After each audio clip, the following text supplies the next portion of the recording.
Dapat na raw magbitiw sa tungkulin si Budget Secretary Butch Abad na siyang nag-isip umano ng konsepto ng Disbursement Acceleration Program.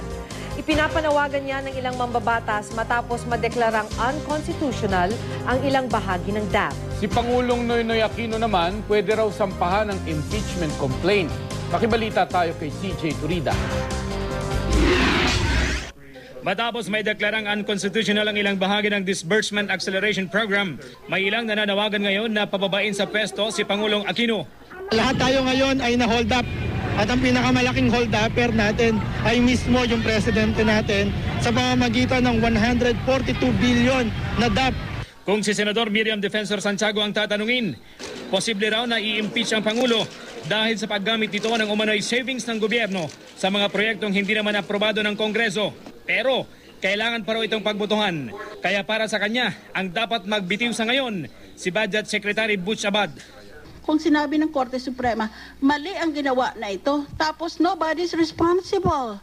What kind of irresponsible government is being fostered by that? To spare the President from further embarrassment, the Secretary has to resign. Sabi pa ni Santiago, hindi sapat na ideklarang unconstitutional ang ilang bahagi ng DAP.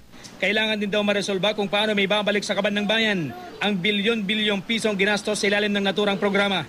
Suwestyon ng Senadora, kasuhan ng Ombudsman ang mga namigay at nakatanggap ng umano'y illegal na pondo. Mula taong 2011 hanggang 2013, umabot ng 150 billion pesos ang nalikom na pondo para sa DAP. Mula ito sa mga pondong nailagak sa mga ahensya pero hindi naman daw nagamit.